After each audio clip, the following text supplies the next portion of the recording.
یہ خبر آپ کی ایک فیک آئی ڈی سے لی گئی ہے، تو آپ سمجھ لیں، آپ کو بھی پتہ ہے کہ ایک فیک آئی ڈی سے یہ خبر چلی ہے تاکہ آپ ہمیں پریشان کریں، بس اور کہہ رہے ہیں تو ٹھیک ہے، بظاہر جو نقشہ آیا ہے آپ کا سوال بالکل جچتا ہے اس حوالے سے، لیکن اگر ایک غیر عالم دین بھی ہماری ٹکٹ پر کامیاب ہوگا ہم اس کو بھی وہی احترام دیں گے جو اگر ہم ایک اپنے عالم دین کو دیتے ہیں۔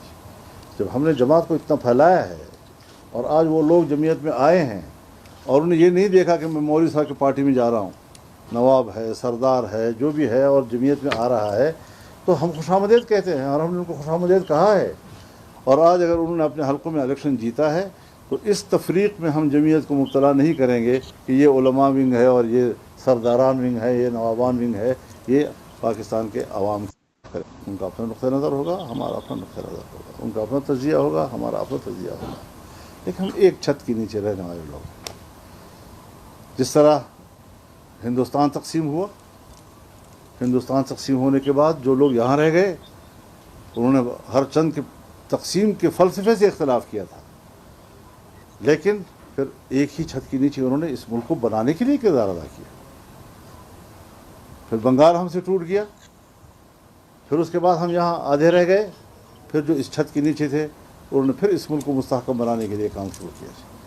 تو ہم آج بھی وہ لوگ ہیں کہ جن کا مستقبل ایک ہے، جن کا آنے والا مستقبل میں چھت ایک ہے۔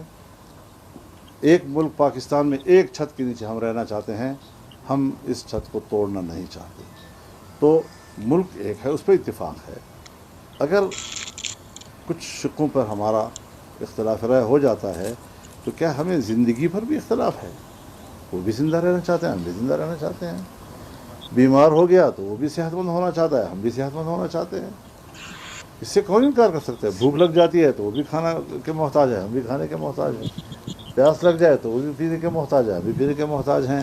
تو اتنے مشترکات کے باوجود آپ کو صرف وہ نکات نظر آ گئے جس پر ہمارے کوئی اختلاف آ جاتا ہے۔ ادھر بھی جانا ہے اسمبلی میں۔ مولانا صاحب کافی عرصے کے بعد سوالات ذرا سنیں۔ مرکز کی سطح پر بھی ایک اتحاد قائم ہے، وہ بھی کم و بیش اسی پیٹرن پر ہے کہ ہم آئین کی بالادستی، پارلیمنٹ کی اور سول سپرمیسی کے لیے لڑ رہے ہیں۔ کیا یہ اتحاد اس اتحاد کے ساتھ کسی قسم کے رابطے میں ہے؟ کیا آپ کی پرٹیکولرلی آپ کی جو ہے ان کے ساتھ رابطے بھی ہیں، ملاقاتیں بھی ہوئی ہیں؟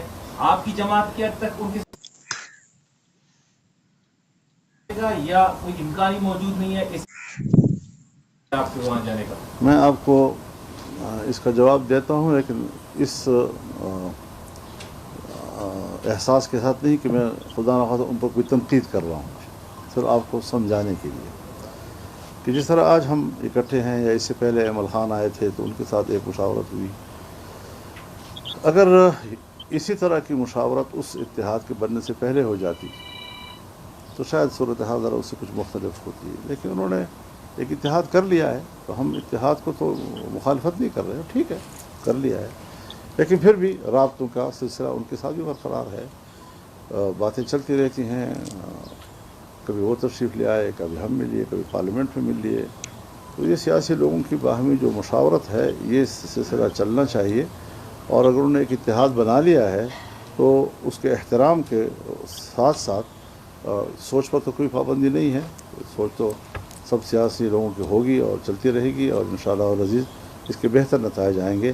ہم اس اتحاد کو بھی کوئی منفی نظر سے نہیں دیکھ رہے ہیں، لیکن اگر مشاورت اس پر ہو جاتی تو شاید اس کا نقشہ کچھ اور ہوتا۔ مولانا صاحب، چمن میں ہزاروں لوگ 8 مہینے سے احتجاج ہیں، صدر بیٹھا ہوا ہے، اس کا کوئی حل نہیں نکل رہا ہے، گورنمنٹ ان کے مطالبات مان نہیں رہی ہے، سیاسی قیادت جاتی ہے، تقریریں کرتی واپس چلی جاتی ہے، کوئی اس کا مستقبل۔ اسی لیے تو میں جاتا نہیں ہوں۔ دیکھیے، جہاں تک پرلت کا تعلق ہے، یہ سرحدی سرحد پر بسنے والے لوگ ہیں، یہ صرف چمن میں نہیں ہیں، یہ پورے اس پاک افغان بارڈر کے اوپر باجوڑ تک جائیں، ہر جگہ یہ صورتحال ہے۔ اور جہاں بھی دنیا میں دو ملکوں کے سرحدات ملتے ہیں، ان سرحدات پر آبادیاں جو ہوتی ہیں ان کو کچھ خصوصی مراعات حاصل ہوتی ہیں تاکہ وہ اپنے روزگار کو کرے۔ آج 9 مہینے سے یہ لوگ بیٹھے ہوئے ہیں، میں اس قوت کو جو 1000 بار کہے کہ میں ریاست کا محافظ ہوں اور ریاست کے لیے میرا سب کچھ قربان، لیکن میں آج ان لوگوں کی اس حالت کو دیکھ کر ریاست کے ان اداروں کو شقی القلب کے نام سے پکاروں گا. وہ کوئی رحم دل لوگ نہیں ہیں. کہتے ہیں ملک پر رحم کر رہے ہیں. ملک پر رحم تب نظر آئے گا جب آپ ملک کے اور ریاست کے لوگوں پر رحم کریں گے. آج ان کے پاس متبادل روزگار نہیں ہے. آپ نے ان پر پابندیاں لگا دی ہیں. وہ دن میں جو بچوں کے لیے کماتے تھے وہ نہیں ہیں. آج ان کے گھروں کی خواتین نے اپنے زیورات بیچ دیے ہیں، اپنی بالیاں بیچ دی ہیں انہوں نے، اور اس سے وہ صبح و شام کے کھانے کی فکر مند ہیں. وہ ختم ہو گئے ہیں. تو اب گھروں کے دروازے اور کھڑکیاں بیچ رہے ہیں کہ کسی طریقے سے تو ہمارے کوئی شام کی روٹی کا انتظام ہو سکے. کیا اپنی آبادی کے لوگوں کے ساتھ یہ رویہ، یہ شقاوت قلب نہیں ہے تو اور کیا ہے؟ لہٰذا ریاست بے رحم ہو چکی ہے. ان کے رویے بے رحم ہو چکے ہیں. وہ اپنے عوام کو پتہ نہیں کیا دشمن عوام سمجھتے ہیں، اور وہ دشمن کے ساتھ جو رویہ رکھا جاتا ہے وہ آج ہمارے اس پرلت کے لوگوں کے ساتھ رکھا جاتا ہے. اس کا حل ہے، نکالا گیا ہے، لیکن بات چیت ماننے کے باوجود یہ اس پر عمل نہیں کر رہے تو ہم کیا کر سکتے ہیں؟ مولانا صاحب میرے بھی 2 سوال ہیں. ایک یہ ہے کہ آپریشن عزم استحکام کے حوالے سے، عدم استحکام، یہ آپ کیا سمجھتے ہو کہ یہ کس کی ایما پر کیا جا رہا ہے؟ دوسرا سوال، آپ سیاست اور بالخصوص الیکشن میں اسٹیبلشمنٹ پر اعتراض لگا رہے ہیں کہ وہ ان کی مداخلت کی وجہ سے یہ سب کچھ ہو پایا ہے.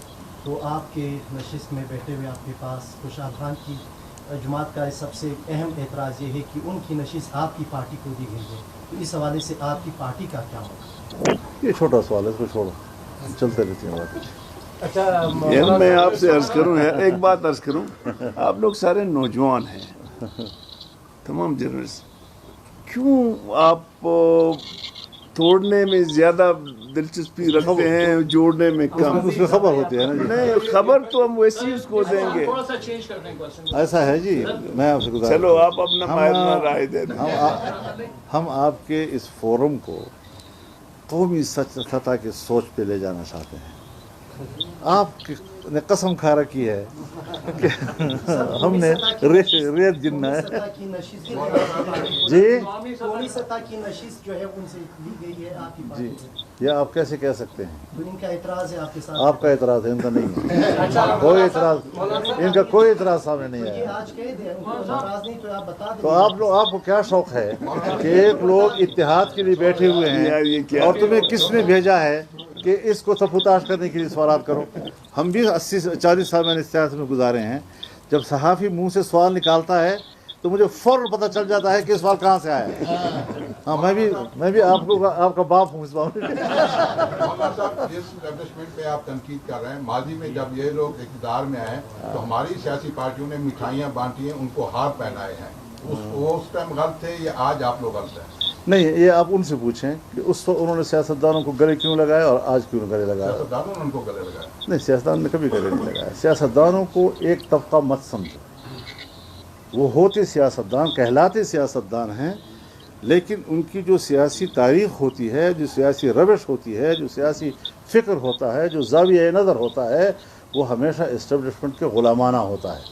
اور اگر ہمارے موقف کے مطابق کوئی بات سامنے آتی ہے، چاہے وہ جنرل کرے، چاہے وہ بیوروکریٹ کرے، چاہے وہ سیاستدان کرے، ہم اس کو قبول کریں گے.